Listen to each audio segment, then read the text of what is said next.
Exam में तुमको formula बता देंगे। God help those who help. हाँ, God helps those. Who help themselves. Work Who hard. help. हाँ हाँ, हु हेल्प्स देमसेल्व्स। तो भगवान कभी हेल्प नहीं करेंगे, अपना हेल्प करना है। अब रेंज जो है हम लोग जब स्टार्ट कर रहे हैं तो आपको तो डोमेन पूरा कर लेना था, लेकिन हमको नहीं लगता है कि सब लोग पूरा किया है। 2-4 लोग पूरा किए हैं, उसके अलावा तो ठीक है, उसको पूरा करते रहना है।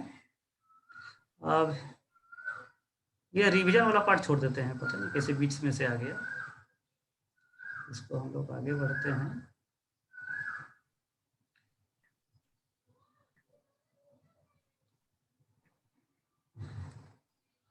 यहाँ से है रेंज। अब हम लोग रेंज शुरू करेंगे। इसमें डिफरेंट वैरायटीज ऑफ मेथड है, तो इसको हम लोग 1 या 2 क्लास लगेगा, तो इसको आज ही कंप्लीट करना है। जितना पढ़ेंगे उसको प्रैक्टिस क्वेश्चन आज ही खत्म कर लेना है। आज का मतलब कल के क्लास से पहले तक, नेक्स्ट क्लास से पहले तक।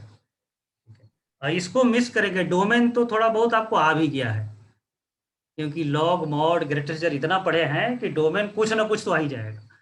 रेंज तो कभी आज तक पढ़े ही नहीं, रेंज आज ही पढ़ेंगे और आज ही लास्ट करेंगे, या कल नेक्स्ट क्लास में लास्ट करेंगे।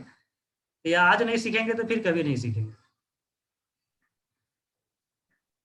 ठीक है, तो कुछ अभी हम लोग समझते हैं, उसके बाद मेथड शुरू करते हैं। फाइंड रेंज ऑफ बहुत सा क्वेश्चन आपके पास दिया हुआ है। अब देखो, इसमें जो जितना क्वेश्चन दिख रहा है सभी को सॉल्व करने का मेथड एक नहीं है, डिफरेंट मेथड है।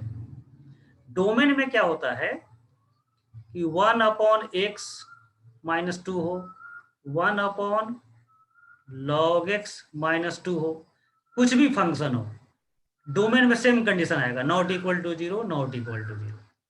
रेंज में ऐसा नहीं होगा। रेंज में x है तो अलग मेथड, log x है तो अलग मेथड। तो रेंज थोड़ा सा डिफिकल्ट हो जाता है, लेकिन सभी मेथड आपको याद हो जाए और सिलेक्शन करने आ जाए, क्वेश्चन दे करके कौन सा मेथड सिलेक्ट होगा, तो फिर यह डोमेन जैसा ही आसान हो जाएगा।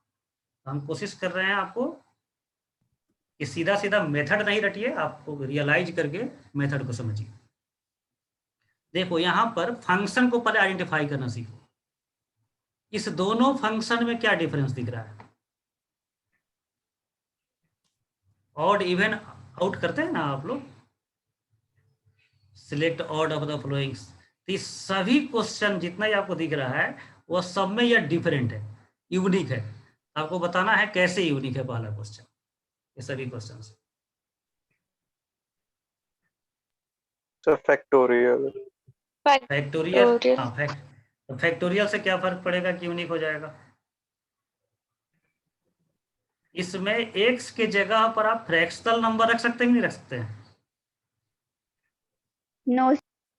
नहीं रख सकते हैं, ठीक है। जैसे कहीं पर लिखा जाए फैक्टोरियल एक्स और कहीं पर लिखा जाए एक्स स्क्वायर, तो इसमें फैक्टोरियल एक्स में एक्स के जगह पर मान लो 0 रख रहे हैं, तो 0 के बाद कौन सा नंबर रखेंगे? 0.1, 0.1 रखना पड़ेगा, फिर 1 के बाद 2 रखना पड़ेगा। होल नंबर केवल रख सकते हैं। ये कंटिन्यूअस नंबर इसमें नहीं रख सकते हैं, इसका डोमेन डिस्क्रीट होगा, डिसकंटिन्यूअस डोमेन होगा। लेकिन एक्स स्क्वायर में 0, 0.001 कंटिन्यूअस आप नंबर रख सकते हैं, 0 से लेकर के इन्फिनिटी तक। ये सभी का डोमेन जो है कंटिन्यूअस डोमेन है, इंटरवल में डोमेन है। लेकिन पहला का डोमेन जो आएगा वो क्या आएगा? Discrete domain. ये समझ रहे हैं डिस्क्रीट डोमेन का मतलब क्या है? Yes sir. हाँ, तो डिस्क्रीट डोमेन जब भी होगा तो उसका रेंज निकालने का मेथड क्या होगा, वही हम लोग समझेंगे। मतलब जो कंटिन्यू ना हो। बोलो, कोई क्या बोला? सर एक बार डिस्क्रीट वाला बताइए ना, आवाज कट गया था। जैसे कोई क्वेश्चन है, f(x = x - 1 factorial 3 - x factorial, तो इस टर्म को डिफाइंड होने के लिए x - 1 should be greater than equal to 0, 3 - x should be greater than equal to 0, x - 1 integer होना चाहिए, 3 - x भी इंटीजर होना चाहिए। इतना कंडीशन सहमत है सब कोई? Yes sir. तो इसको सॉल्व करेंगे 1, इसको सॉल्व करेंगे लेस देन इक्वल टू 3, इस दोनों का इंटरसेक्शन ले लेंगे तो x बिलोंग्स टू 1 to 3। अब बाद में इसको देखते हैं, लास्ट में इन दोनों को देखते हैं, इंटीजर वाले पार्ट को। तो 3 माइनस एक्स को इंटीजर होना है तो x should B integer, x integer होना चाहिए। तो 1 से 3 के बीच में जो इंटीजर होगा, इंटीग्रल वैल्यू, वही डोमेन हो जाएगा। तो यह डोमेन हो गया 1 2 3, केवल 3 ही एलिमेंट है। तो इसी को बोलते हैं डिस्क्रीट डोमेन। डिस्क्रीट डोमेन का मतलब है कि अलग अलग नंबर है, 1 के बाद 2 है, 2 के बाद 3 है, कंटिन्यूअस नंबर नहीं है। लेकिन कोई 1 से 3 इंटरवल जब लिखेगा तो 1 के बाद का इसमें नंबर नहीं बोल सकते हैं आप, क्योंकि लगातार नंबर है। यह कंटिन्यूअस डोमेन है। कंटिन्यूअस डोमेन का रेंज निकालने का अलग मेथड होगा और डिस्क्रीट डोमेन का रेंज निकालने का अलग मेथड होगा। तो डिस्क्रीट डोमेन का रेंज कैसे निकालेंगे? तो direct putting value of x का जो वैल्यू मिला 1 2 3 वह डायरेक्ट एफ एक्स में रख देंगे। तो एफ ऑफ 1 निकालो तो फैक्टोरियल 0, इधर हो जाएगा फैक्टोरियल 2, फैक्टोरियल 0 का वैल्यू 1 होता है और यह 2 3 आ जाएगा। फिर 2 रखो तो फैक्टोरियल 1, यहाँ भी फैक्टोरियल 1 तो 2 हो जाएगा। फैक्टोरियल 3 रखो, एक्स की जगह पर 3 रखो, फैक्टोरियल 2 फैक्टोरियल 0, यह भी हो जाएगा 3। तो रेंज जो मिला इसका 2 और 3, यही केवल 2 एलिमेंट मिला। तो इसको भी करली ब्रैकेट में दिखाएं। इस मेथड को एग्जाम्पल से समझ करके अभी याद रख लेना है कि जब भी किसी फंक्शन का डोमेन डिस्क्रीट आएगा तो उसका रेंज कैसे निकालेंगे? एक्स का वैल्यू सब्स्टिट्यूट करके डायरेक्टली एफ एक्स में। बोलो, सबको क्लियर है ये मेथड? Yes sir. सर अब है कि डिस्क्रीट डोमेन किस किस क्वेश्चन में आ सकता है। ये तो जस्ट एक एग्जांपल दिया फैक्टोरियल का। डिस्क्रीट डोमेन कहाँ कहाँ आ सकता है? बोलो तो कहीं पर एक्स स्क्वायर लिखा जाए, इसका डोमेन डिस्क्रीट हो सकता है क्या? No sir. लॉग एक्स नहीं हो सकता है डिस्क्रीट। तो डिस्क्रीट डोमेन तो फिक्स है, फैक्टोरियल जहां पर हो, एन सी आर करके फंक्शन बना दिया जाए, आर की जगह पर एक्स लिख दिया जाए, या एन पी आर, यही 3 वैरायटी का ही क्वेश्चन हो सकता है जहां पर डोमेन डिस्क्रीट हो। इसके अलावा डोमेन डिस्क्रीट नहीं होगा।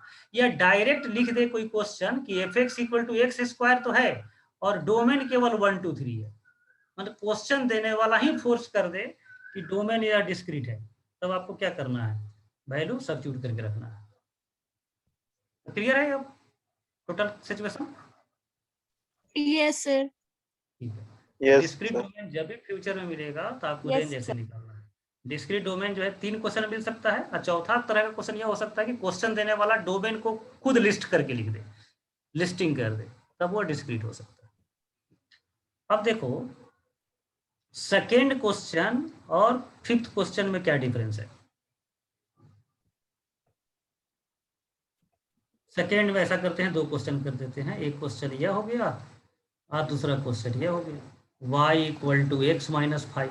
देखो तो यह क्वेश्चन, सेकेंड का यह क्वेश्चन और इस क्वेश्चन में क्या डिफरेंस है?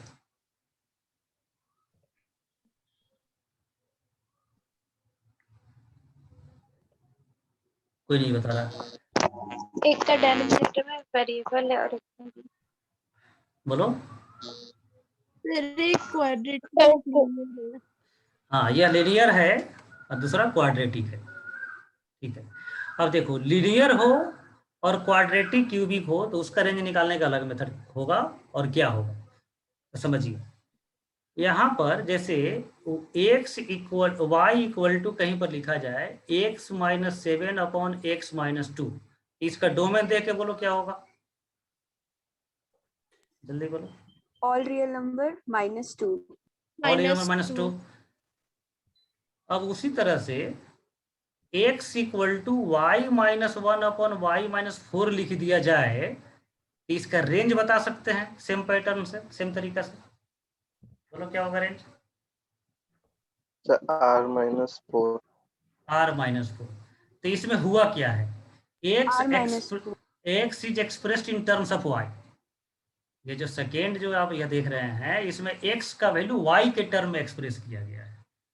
तो जब भी x का वैल्यू y के टर्म में एक्सप्रेस हो जाए तो उसका रेंज निकालना उतना ही आसान है जितना डोमेन निकालना आसान है।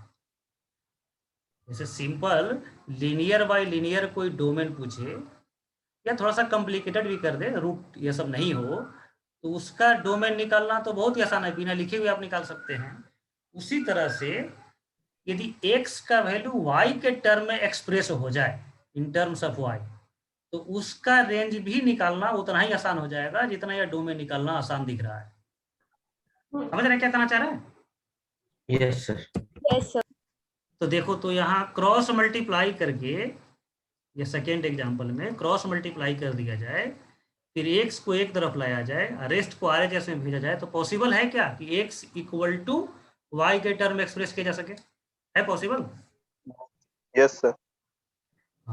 तो जब भी ऐसा हो जाए, x का वैल्यू y के टर्म में एक्सप्रेस हो जाए, जब भी कोई भी क्वेश्चन हो, वो लॉग का हो, मॉड का हो, एनी क्वेश्चन हो, यदि आपको दिख रहा है कि x का वैल्यू y के टर्म में एक्सप्रेस हो जाए, तो उससे इजीएस्ट तरीका रेंज निकालने का हो ही नहीं सकता है। ऐसे क्वेश्चन में हमेशा क्रॉस मल्टीप्लाई करके x का वैल्यू y के टर्म में एक्सप्रेस करना है। तो सेकेंड क्वेश्चन का मेथड हो गया express x in terms of y। First का हो गया putting values of x in f of x। अब देखो तो थर्ड क्वेश्चन भी एक्सप्रेस हो सकता है क्या x का वैल्यू y के टर्म में? नो। बिल्कुल हो सकता है। देखो क्या दिक्कत है, हाँ यहाँ सर, पर हो सकता है। क्रॉस मल्टीप्लाई कर दें 5y minus 2 to the power x y 2 to the power x minus 2 2 to the power x को एक तरफ ला दिया तो y हाँ प्लस सर। 1 और 5y plus 2 2 to the power x 5y plus 2 by y plus 1। तो देखो x अलग हो गया LHS में और y अलग हो गया RHS में। अब कहोगे यहाँ 2 भी दिख रहा है तो कोई फर्क नहीं पड़ता है 2 से, चाहो तो लॉग ले लो बेस 2 पर, तो एक और सेपरेट हो जाएगा, लेकिन इतना भी हो जाए तो काम चल जाएगा। सेकेंड थर्ड क्वेश्चन में भी सेम मेथड लागू होगा, express x in terms of y, और फिर उसके बाद सोचेंगे क्या किया जाए। पहले तो वह यदि दिख रहा है कि x का वैल्यू y के टर्म में एक्सप्रेस हो जा सकता है तो उसको तो मिस ही नहीं करना, वही मेथड यूज करना है। फोर्थ क्वेश्चन में बोलो तो हो सकता है क्या express x in terms of y?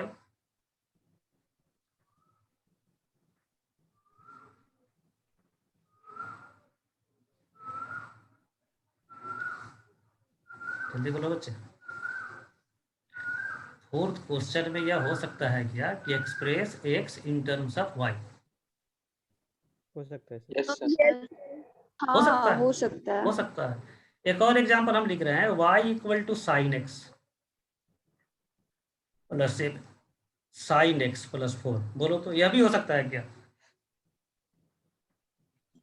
Yes x का सर। वैल्यू हम y के टर्म Yes, एक्सप्रेस sir. कर सके?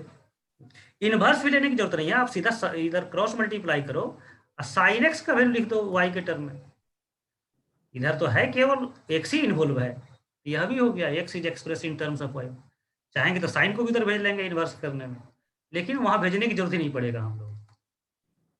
ठीक है, अब फिफ्थ क्वेश्चन में देखो तो हो सकता है क्या x का वैल्यू y के टर्म में एक्सप्रेस हो जाए?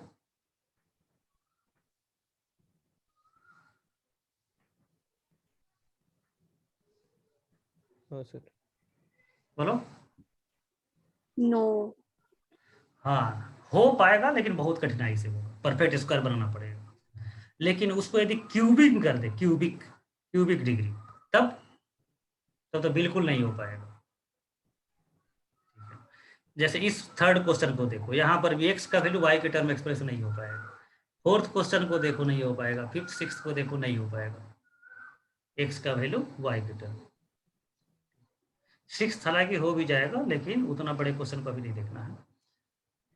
तो सेकेंड से लेकर के फोर्थ तक सभी को सॉल्व करने का एक मेथड हुआ, और उस मेथड को बोलेंगे express x in terms of y। Express x in terms of y। ठीक है, तो अब इसको समझते हैं एक्सप्रेस करने के बाद सॉल्व कैसे करें। तो क्वेश्चन देखिए,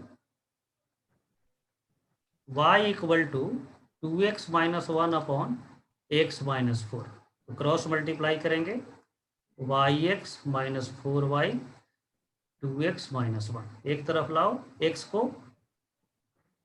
तो y माइनस 2 x कॉमन कर लिया, अब 4y minus 1 x equal to 4y minus 1 upon y minus 2। अब इसको देख करके आप बोल सकते हैं कि y का वैल्यू क्या होगा क्या नहीं होगा, तो बोलो क्या होगा, रेंज बोलो। R minus 2. Number except -2। R-2 answer हो जाएगा। अब इसमें वेरिएशन बहुत हो सकता है। एक और दूसरा क्वेश्चन देखो, y equal to mod x plus 1 by mod x minus 5, cross multiply किया तो mod x equal to 1 minus 5y by y minus 1, हम डायरेक्ट लिख दिए, क्रॉस मल्टीप्लाई डायरेक्ट कर लिया, डायरेक्ट डिवाइड कर लिया, यह भी आप खुद कर सकते हैं इतना स्पीडली। तो बोलो सेपरेट करेंगे, ठीक है, समझ आएंगे इतना से। सर समझ गए। हाँ y प्लस आ जाएगा, ये 5 हो जाएगा ना।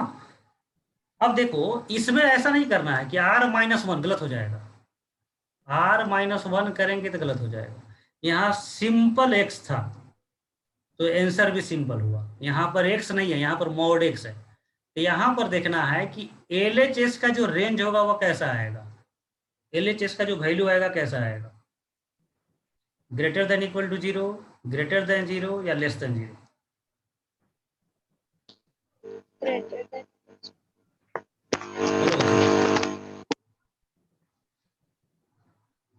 कोई नहीं बोला,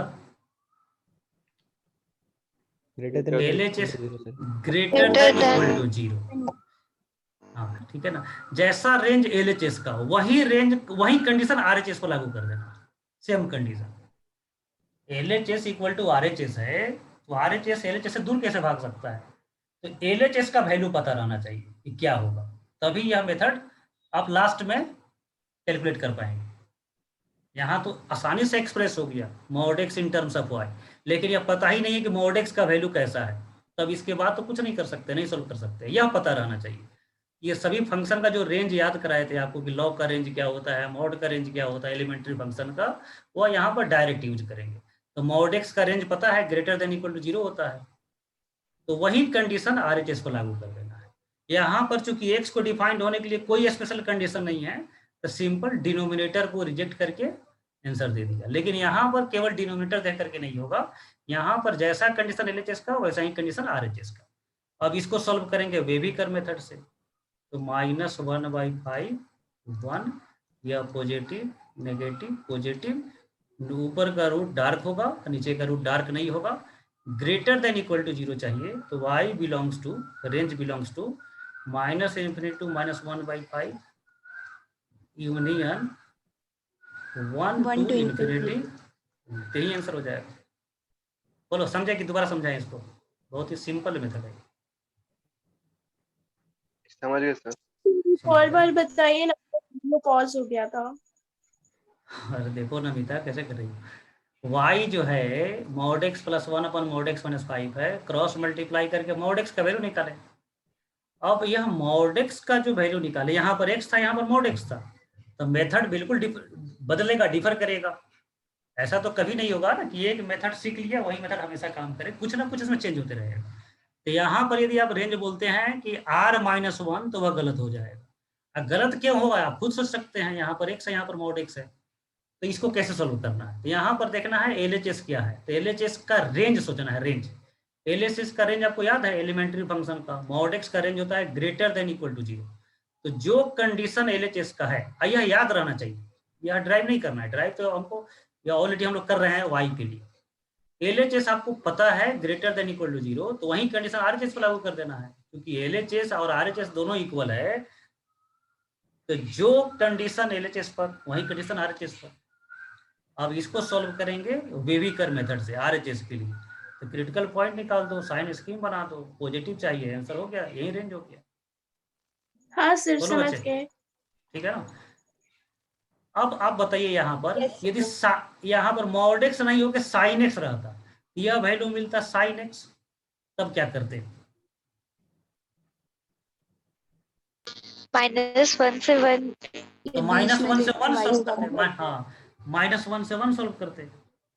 यह मेथड समझ में आ जाना चाहिए। कुछ भी हो, यहाँ पर क्या हो सकता है, मॉड x की जगह पर कोई फंक्शन हो सकता है, जितना फंक्शन पढ़े हैं, मान लो करली ब्रैकेट x हो जाए, तब क्या करेंगे, यहाँ पर मॉड x की जगह पर मान लो करली ब्रैकेट x हो जाता है, करली ब्रैकेट का वैल्यू, तो 0 से 1 सॉल्व करेंगे उसको। अब एक क्वेश्चन और देख लेते हैं इस पर। y equal to 2 to the power x plus 1 by 4 plus 2 to the power x। तो यहाँ पर भी क्रॉस मल्टीप्लाई करते हैं और 2 टू दी पावर x का वैल्यू एक्सप्रेस करते हैं y के टर्म में, यह आ गया y माइनस 1। अब देखो बच्चे यहाँ पर 2 टू दी पावर x का रेंज क्या होता है, याद है एक्सपोनेंशियल का रेंज? इंफिनिटी। बोलो ठीक से। 0 से इंफिनिटी। 0 से infinity, including 0 excluding? Excluding. Excluding मतलब प्योरली पॉजिटिव होता है। तो यही कंडीशन आरएचएस पर लागू कर देंगे, प्योरली पॉजिटिव। और फिर वे भी कर मेथड यूज करते हैं 1/4 1। अब नेगेटिव साइन होगा, देखो यहाँ पर y नेगेटिव है, फिर पॉजिटिव फिर नेगेटिव, कोई डार्क नहीं होगा, ग्रेटर देन 0 चाहिए तो 1/4 से 1। तो रेंज ऑफ द फंक्शन हो गया 1/4 to 1 ओपन इंटरवल। बोलो बच्चे, आया बात समझ में कि फिर समझा? सर समझ गए। Yes sir. अब देखो कुछ लोग यहाँ पर क्या Yes, sir. करता है, कुछ लोग यहाँ पर क्या करता है ना, लॉग लेता है। x equal to log base two 1 minus 4y by y minus 1। अब लॉग को डिफाइंड होने के लिए पता है ग्रेटर देन 0, फिर ग्रेटर देन 0 करके सॉल्व कर देंगे। लेकिन हम लॉग नहीं लेते हैं, जरूरत ही नहीं है। LHS जब सिंपल हो गया, इसका रेंज हमको पता है, तो फिर अब आगे सिंप्लीफाई करने की जरूरत नहीं है, वही कंडीशन RHS पर लागू कर दीजिए। अच्छा मान लो यहाँ पर तो लॉग ले भी सकते हैं, मॉड में क्या करेंगे, प्लस माइनस करेंगे क्या, फिर और गलत हो जाएगा। ठीक है, साइन थीटा में फिर इन्वर्स करोगे, इन्वर्स का एक अपना समस्या होता है। समझ रहे हैं क्या करना चाह रहे हैं? मान लो करली ब्रैकेट एक्स हो जाए यहाँ पर, तो हाँ, करली ब्रैकेट को हटाएंगे कैसे, तो करली ब्रैकेट ही रखना पड़ेगा। तो कंप्लीट एक्स का वैल्यू नहीं निकालना है, एक्स और वाई सेपरेट हो जाए और LHS ऐसा हो जिसका रेंज आपको पता हो, याद हो। तो लॉग में एक्सप्रेस करने की जरूरत नहीं है, और एक्सप्रेस भी कर देंगे तो कोई गलती नहीं है, तो और अच्छा हो जाएगा। तो बन जाएगा ऐसा क्वेश्चन। हाँ सर। हाँ बोलो बच्चे। क्वेश्चन तो हम लोग y के टर्म्स में एक्सप्रेस करके फिर रेंज ले रहे हैं, उसको स्टार्टिंग में हम नहीं कर सकते हैं x के टर्म। बोलो, तुम्हारा आवाज ठीक से नहीं आया, जल्दी बोलो, ठीक से बोलो। उसमें बोलो जिसनो, आवाज तुम्हारा क्लियर नहीं आ रहा है। और किसी को सुनाई दिया हो इसका आवाज तो कोई और कोई भी बोल सकता है उसके लिए। क्वेश्चन में x के टर्म पे है, उसको हम लोग पहले y के टर्म में एक्सप्रेस करके रेंज निकाल रहे हैं, तो हम लोग हाँ। स्टार्टिंग में x के टर्म पे रेंज नहीं निकाल सकते हैं। एक्स के टर्म में, अच्छा मतलब तुम कह रहा है इसी को देख करके, केवल इसी को देख करके रेंज निकाल रहे, कह रहा है तुम क्या? हाँ सर। मतलब कुछ सिंप्लीफाई नहीं कर पाएंगे, ठीक नहीं कर, पहला क्वेश्चन को तो कर सकते हैं ना। नहीं कर पाएंगे, पहला क्वेश्चन को भी नहीं कर पाएंगे, कैसे कर पाएगा? पहला क्वेश्चन को भी नहीं कर पाएंगे, तुमको इतना सॉल्व करना ही पड़ेगा। ठीक है, रेंज का जो मेथड है वही मेथड अप्लाई करोगे तभी सॉल्व होगा। वैसे ठीक तो है? डोमेन निकलेगा ना सर? हाँ वैसे तो डोमेन निकलेगा। सिंपल लॉजिक है, जैसे x के टर्म में या पहले एक्सप्रेस है, क्वेश्चन जो दिया गया x के टर्म में है, तो डोमेन देख करके बोल सकते हैं, तो उसी का रिवर्स कर दो, यदि x का वैल्यू y के टर्म में हो जाए तो हम देख करके रेंज नहीं बोल सकते हैं। सिंपल रिवर्स कर दिया गया। लेकिन यह सबसे आसान मेथड है, लेकिन हमेशा यूज नहीं कर सकते हैं, यह कुछ पार्टिकुलर क्वेश्चन में ही यूज होगा। कहाँ पर यूज होगा? तो जहां पर आप क्रॉस मल्टीप्लाई करके एक्स और वाई को सेपरेट कर सके, बस वहीं पर यूज होगा। ठीक है बच्चों? हाँ सर। बोलो, अब इसमें एक शॉर्टकट है, ये पहला क्वेश्चन ये बताए थे 11th में, याद है किसी को? फर्स्ट बाई फर्स्ट, एक फॉर्मूला है वैदिक गणित का, first by first last by last. तो फर्स्ट बाई फर्स्ट, तो न्यूमरेटर में फर्स्ट कोफिशिएंट क्या है? 2 और डिनोमिनेटर में फर्स्ट कोफिशिएंट 1 1। दोनों को डिवाइड कर दो और उसी को माइनस कर देना है, r-2। तो डायरेक्ट आंसर आ जाएगा। लेकिन ये तभी कर सकते हैं जब लीनियर बाई लीनियर हो, मॉड एक्स हो तब नहीं। जैसे y equal to 7x minus 4 upon 2x minus 5, बोलो इसका रेंज क्या होगा? R minus 7/2. R/7 7/2। तो यह फर्स्ट बाई फर्स्ट कोफिशिएंट आप माइनस कर सकते हैं। ठीक है, अब ये तो समझ ही में आएगा कि ऐसा क्वेश्चन आईआईटी में तो आएगा नहीं, आएगा तो कुछ मोड ग्रेटेस्ट करके आएगा। लेकिन जब भी आएगा तो यह मेथड भी याद रखेंगे, फर्स्ट बाई फर्स्ट। लेकिन तभी यूज कर सकते हैं जब लीनियर बाई लीनियर। अब हम अपने आते हैं फिर पुराने लिस्ट में। इस लिस्ट में पहला क्वेश्चन को किस मेथड सॉल्व किए?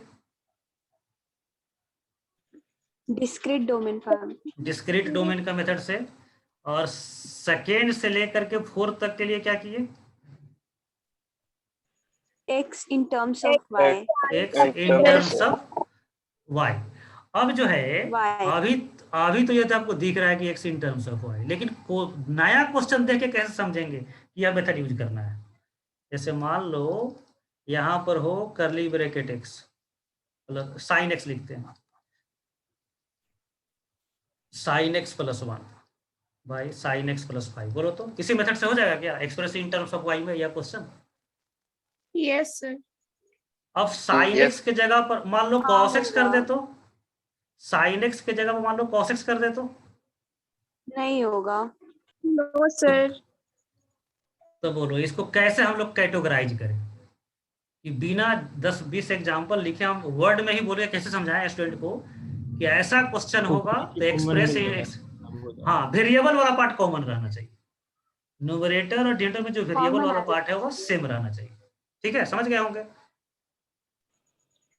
Yes sir. Yes sir. Yes, ठीक है। sir.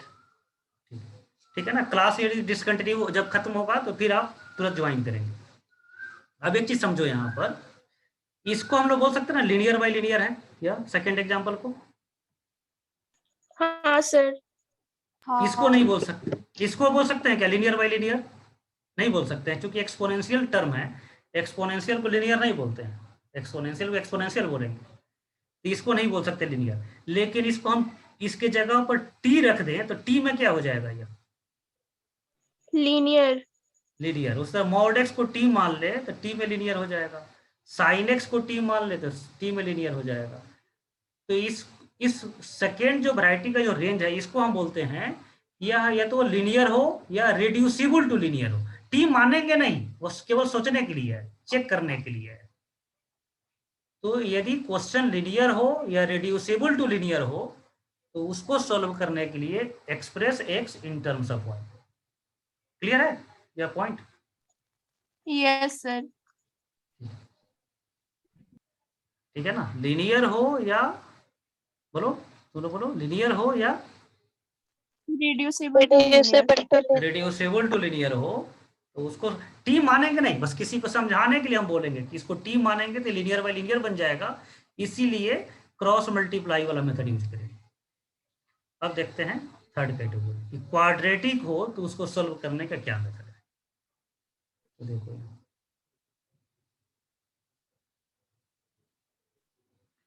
F x equal to x square minus 5x plus 7। Sir हम लोग ये रेंज का प्रॉपर्टीज पढ़ रहे हैं. रेंज का मेथड पढ़ रहे हैं बच्चे, रेंज का प्रॉपर्टीज नहीं। रेंज का तो एक रेंज का मीनिंग क्या हो गया? सेट ऑफ वाई को रेंज और सेट ऑफ एक्स को डोमेन। तो रेंज का तो प्रॉपर्टी वही हो गया कि range is called set of y. अब रेंज निकाले कैसे वो पढ़ रहे हैं। अभी तक डोमेन निकाल रहे थे सेट ऑफ एक्स, अब सेट ऑफ रेंज। ठीक है, अच्छा तुम इंटरेस्टेड हो कि नहीं? तुमको कोई मान लो कोई पता चल जाए कि तुमको पता चल जाए कि एक आदमी है जो सही सही भविष्यवाणी करता है, तो तुम उसे जाके क्वेश्चन पूछोगे कि नहीं कि हमारा आईआईटी में रैंक क्या आएगा? इसमें इंटरेस्ट रखोगे कि नहीं रखोगे? हाँ सर. हाँ, ये नहीं पूछोगे कल हम क्या खाएं, क्या खा करके स्कूल जाए, तो नहीं पूछोगे। ठीक है, तो यह जो इंटरेस्ट रख रहे हैं ना कि आपका आईआईटी में क्या रैंक आएगा, वही रेंज हो गया। तो रेंज जो है ना आपका क्या कल होने वाला है, यह हमेशा इंटरेस्ट का पॉइंट होता है। रेंज तो ऐसे इंटरेस्टिंग चीज है। रेंज का मतलब वही है कि इसका क्या होने वाला है, ठीक है। रेंज का मतलब रिजल्ट, ठीक है, परिणाम। Yes sir. हाँ, डोमेन का मतलब जो है परिणाम से पहले मेहनत जो करना है, इनपुट, तो वह डोमेन हो। तो आपको तो मेहनत नहीं, आपको तो सीधा आईआईटी का रिजल्ट चाहिए आप लोगों को, केवल तुमको नहीं, सबके लिए बोल रहे हैं। क्या शुभम?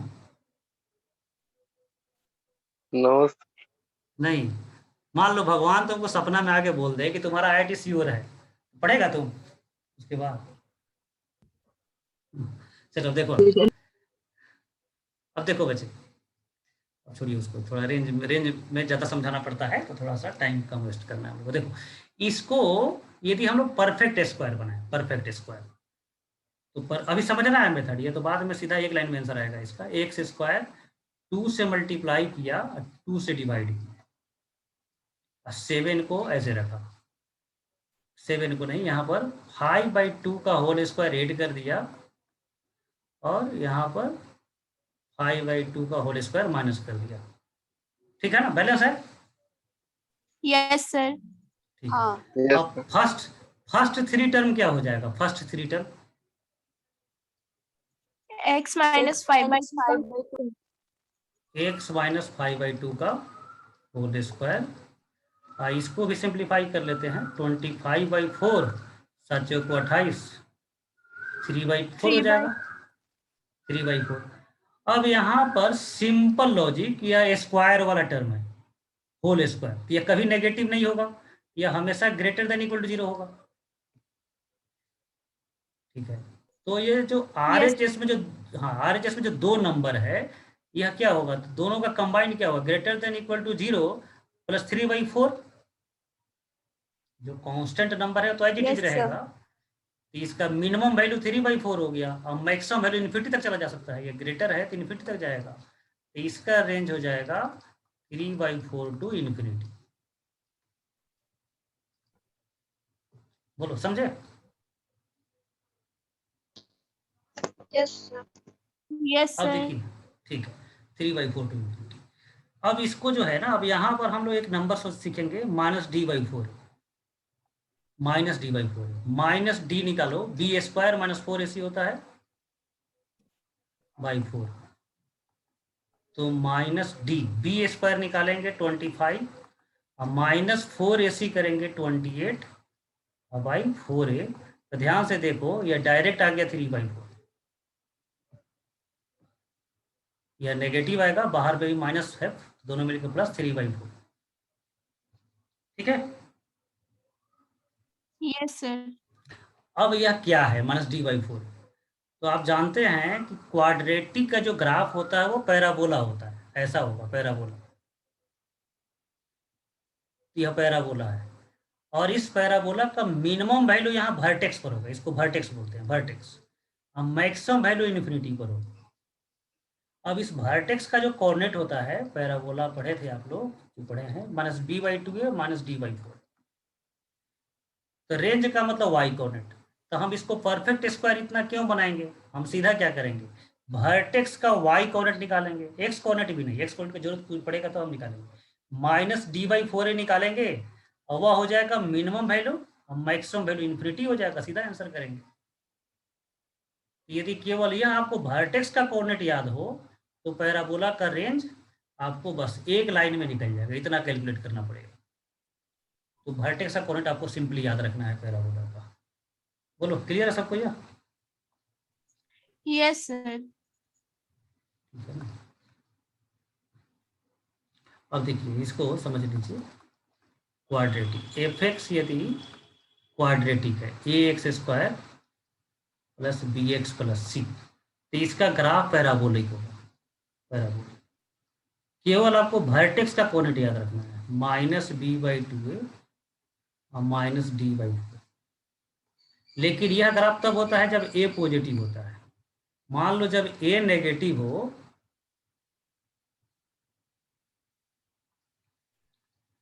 तब कैसा होगा, ये जब नेगेटिव होगा तब कैसा होगा, डाउनवर्ड होगा। Downward parabola. लेकिन वर्टेक्स का फॉर्मूला तो वही रहेगा, -b/2a और -d/4a। तो रेंज क्वाड्रेटिक का निकालने का एक ही फॉर्मूला है, -d/4a कैलकुलेट करो, -d/4। अब चेक करें, ए यदि पॉजिटिव है,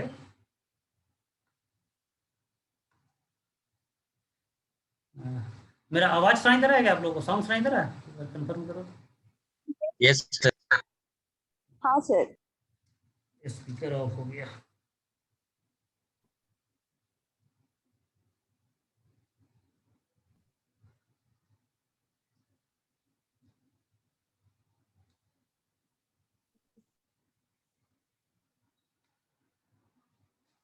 ठीक है बच्चे, तो -d/4a याद रखिए, और उसके बाद ए का साइन चेक, यदि पॉजिटिव है तो यह मिनिमम वैल्यू होगा,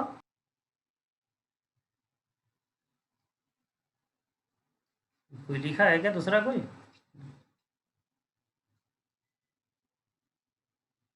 ए पॉजिटिव है तो -d/4a मिनिमम वैल्यू होगा, मिनिमम वैल्यू, और मैक्सिमम वैल्यू इन्फिनिटी हो जाएगा। ए नेगेटिव होगा तो मिनिमम वैल्यू -इन्फिनिटी। तो क्वाड्रेटिक का रेंज निकालने के लिए सिंपली आपको एक टर्म याद रखना है, -d/4a। -d/4a कैलकुलेट कीजिए और उसके बाद ए देख लीजिए, ठीक है, हो जाएगा आप लोगों से। तो परफेक्ट स्क्वायर नहीं बनाएंगे, सीधा -d/4a निकालेंगे। बोलो बच्चे, हेलो, आवाज सुनाई दे रहा है?